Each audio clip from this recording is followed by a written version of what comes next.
the unseen guests. I had always believed our love was unbreakable, a bond that could withstand any storm. But as I watched my wife, Alara, pace the room, her eyes clouded with a fear I couldn't comprehend, I felt that bond fraying. It had been a week since she returned from her business trip, a week of hushed whispers and sleepless nights. She spoke of the others with a tremor in her voice, a term she never explained, but which filled me with an inexplicable dread. Our home, once a sanctuary, now felt oppressive, as if the walls themselves were closing in. Alara's behavior grew increasingly erratic. She would flinch at the slightest sound and mutter to empty corners. I tried to reach out to her, to understand what haunted her so, but she pushed me away, insisting I wouldn't believe her if she told me. One evening, as the sun dipped below the horizon, casting long shadows across the living room, Alara turned to me, her eyes wide with terror. "They're here," she whispered, her voice barely audible. I followed her gaze to the window, but saw nothing beyond the glass. Yet, the air grew colder, and I felt the unmistakable sensation of being watched. As night enveloped our home, the atmosphere thickened with an unspoken promise of dread. I awoke from a fitful sleep to the sound of Alara's voice, not speaking, but chanting in a language I didn't recognize. The words were guttural, ancient, and they seemed to resonate with the very foundation of our house. I found her in the attic, surrounded by old photographs and trinkets from our travels. She didn't notice my presence, her eyes fixed on a dusty mirror propped against the wall. I approached her, my heart pounding, and as I drew closer, I saw something in the mirror that chilled me to the bone.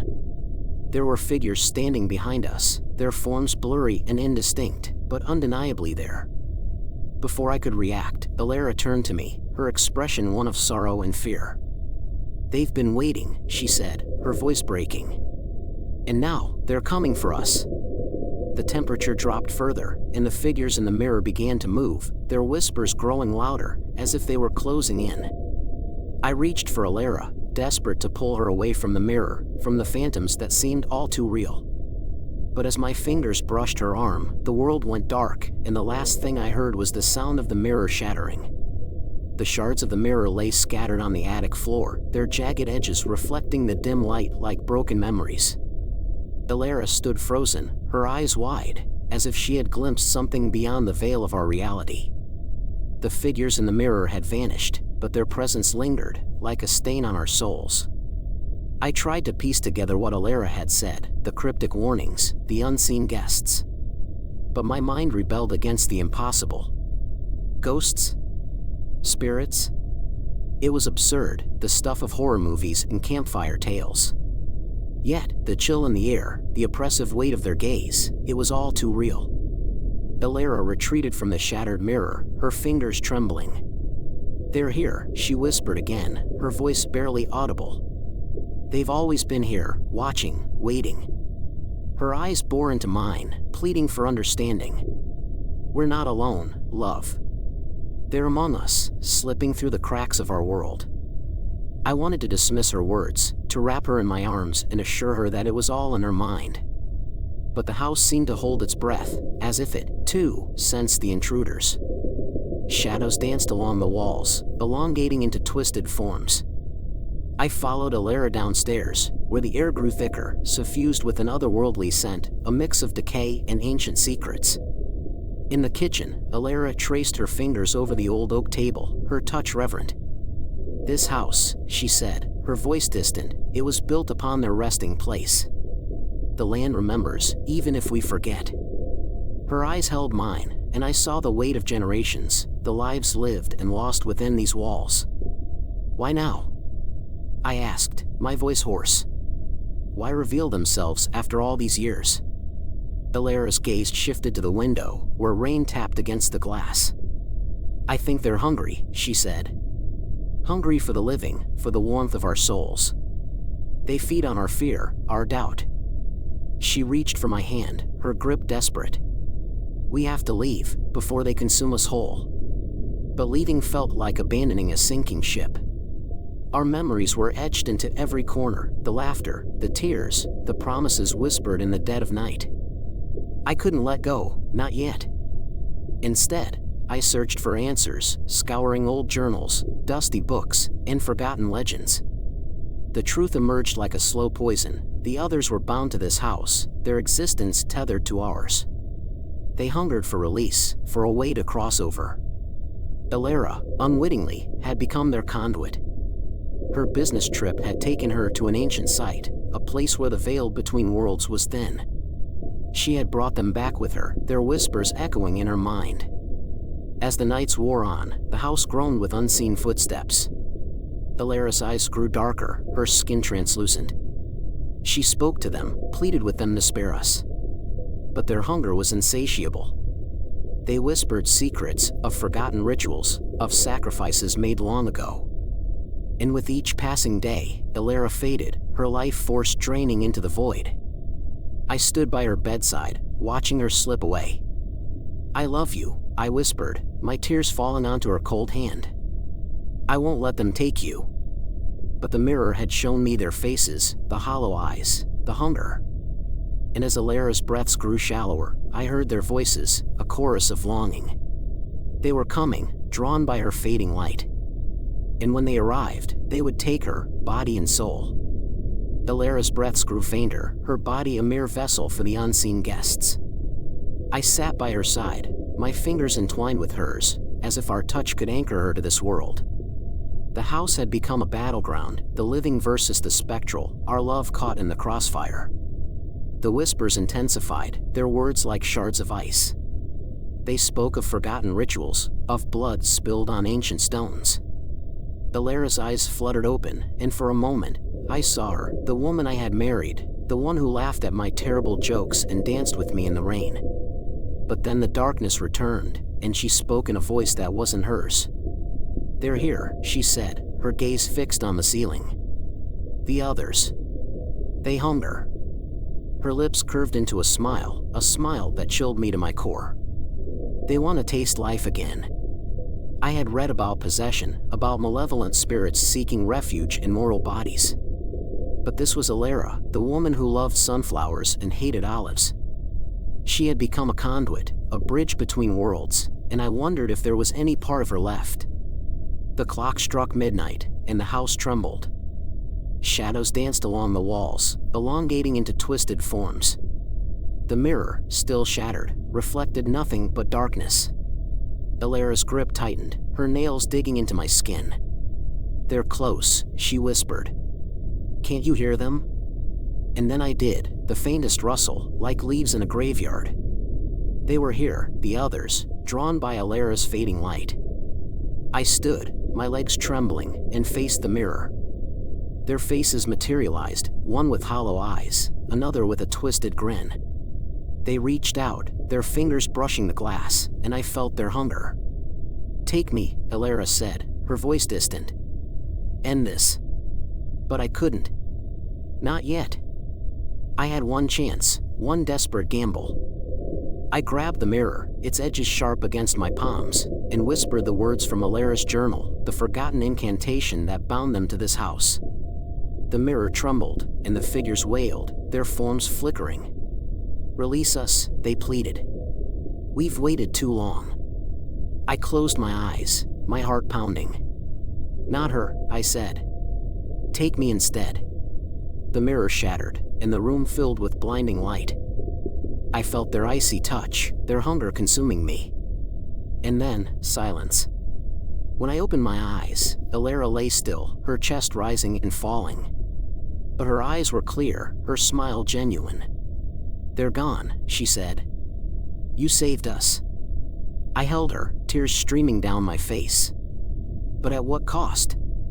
She kissed my forehead. "Love," she said, "is a sacrifice. We'll rebuild, find a new home. And maybe, just maybe, we'll forget." But as I looked at the shattered mirror, I knew we never would.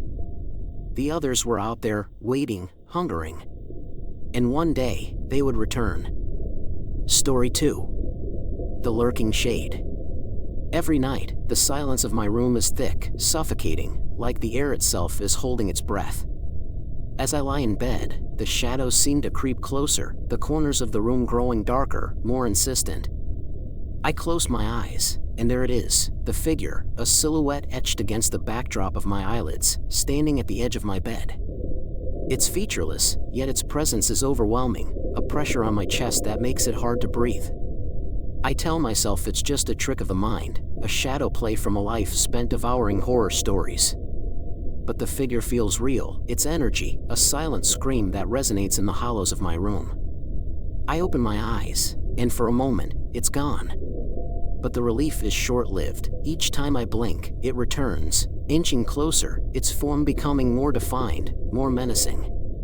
The nights are a battle, a war between the need for sleep and the fear of what comes with it. My friends say it's stress, a figment of an overworked mind.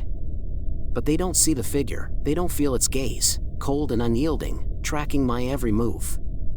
Tonight, I've decided to confront it. As the clock ticks towards the witching hour, I steel my nerves.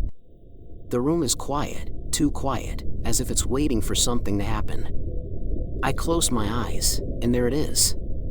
I can almost hear a whisper, a hiss of words that slithers into my ears, soon. I snap my eyes open, and my heart stops. It's closer than ever before, almost within reach. I can see the faint outline of what seems like a hand, reaching out to me. I want to scream, to run, but I'm paralyzed, trapped in a body that refuses to obey. The figure is a riddle, a puzzle that my mind can't solve. Why is it here? What does it want? The questions swirl in my head, a maelstrom of doubt and fear. I've researched, scoured the internet for answers, but nothing comes close to explaining the terror that visits me each night. As dawn approaches, the figure recedes, but it leaves a parting gift, a cold spot on the floor where it stood, a tangible proof of its visit. I know tonight will be different, the figure's message was clear. Soon. But soon what? The question haunts me as I prepare for the night ahead, the night when I'll finally learn the truth. The days blur into one another, a monotonous cycle of dread. I've tried everything, salt lines, sage smudging, even calling in a priest to bless the room. But the figure remains, its presence growing more oppressive with each passing night. I've named it the Silent Watcher. It stands there, just beyond the foot of my bed, its form flickering like a faulty light bulb. I've tried to capture it on camera, but the photos come out blurry, distorted, as if the very fabric of reality rebels against its existence. My sleep is fractured, a series of short naps punctuated by waking nightmares. The figure never moves, never speaks. It just watches. Its eyes, or what I assume are eyes, glow faintly, like dying embers. I've tried to reason with it, to ask what it wants, but my voice fails me. Fear clamps down on my throat, choking off any words. The nights have become a game of endurance. I lie there, eyes wide open, waiting for the inevitable. The figure inches closer, its shadow elongating across the floor. I can feel its gaze, cold and unyielding, boring into my soul. What does it want? Why me? I've researched ancient texts, desperate for answers. The Silent Watcher fits no known category, neither ghost nor demon. It's something else, something older, hungrier. I've read about curses, about entities that feed off fear. But this feels personal, as if it knows me, as if it's been waiting for this moment. Last night, I tried to confront it. I whispered, "What do you want?" The figure tilted its head, and for a split second, I saw something, a flicker of sadness, of longing. But then it retreated, fading into the darkness. I was left trembling, my skin prickling with goosebumps. I've barricaded the door, piled books against the windows. But the figure defies physics, slipping through the cracks, insinuating itself into my reality. I've stopped telling my friends, they'd think I'm insane. Instead, I've turned to the internet, to forums where people share their own encounters with the inexplicable. And there it is, the Silent Watcher, described in hushed tones, a common thread connecting disparate stories. Some say it's a harbinger of death, others a guardian of secrets. But no one has survived its presence for long. They vanish, leaving behind empty rooms, their essence absorbed by the figure. As the clock ticks toward midnight, I brace myself. Tonight, I'll ask again.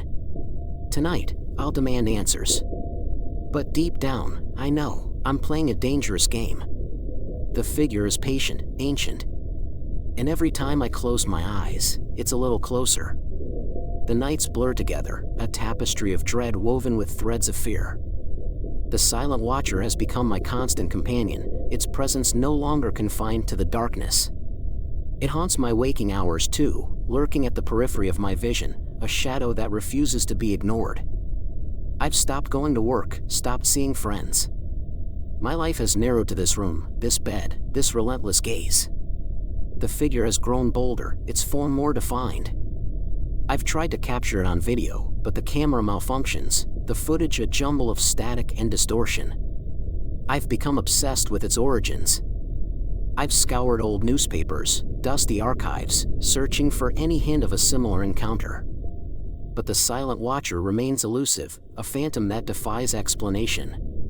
I've even considered hiring a psychic, someone who can bridge the gap between the living and the dead. Last night, I dreamt of a house, a crumbling mansion on the outskirts of town. The walls whispered secrets, the floorboards creaked under invisible weight.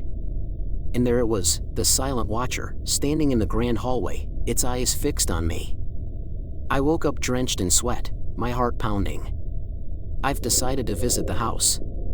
It's irrational, desperate. But I can't shake the feeling that the answers lie within those decaying walls. As I step through the overgrown garden, the air thickens, the world blurring at the edges. The house looms, its windows like empty sockets, its doors yawning wide. Inside, the silence is oppressive. Dust motes dance in the slivers of light that pierce the gloom. The floorboards groan under my weight, as if protesting my intrusion. I climb the grand staircase, each step echoing with my heartbeat. And there it is, the silent watcher, waiting at the top, its form flickering like a dying candle. I approach, my breath ragged. "Who are you?" I whisper. The figure tilts its head, and for the first time, I see a hint of recognition. It reaches out, and I feel a surge of energy, a memory, not mine, but someone else's. A woman, desperate, pleading. She had summoned the silent watcher, seeking vengeance for a lost love. The figure was her creation, a curse born of grief and rage. But it hungered, fed on her fear until it consumed her. She vanished, leaving behind only whispers, a legend passed down through generations. And now, it's my turn. The silent watcher wants release, wants to be free of its eternal vigil. I close my eyes, and the memories flood in, her pain, her longing. I see her face, twisted in anguish. And I understand, I'm the conduit, the vessel. The figure wants me to take its place, to become the silent watcher. But I refuse. I won't be consumed, won't vanish into the void. As I open my eyes, the figure is gone. But the room is colder, emptier. The curse lingers, a weight on my soul. I know what I must do. Tonight, I'll confront it one last time. I'll break the cycle, sever the connection. And maybe, just maybe, I'll find peace. But as the clock ticks toward midnight, I wonder, is there truly an escape? Or will I become another whisper, another legend, lost to the silent watcher? The end. Subscribe for more. Thank you.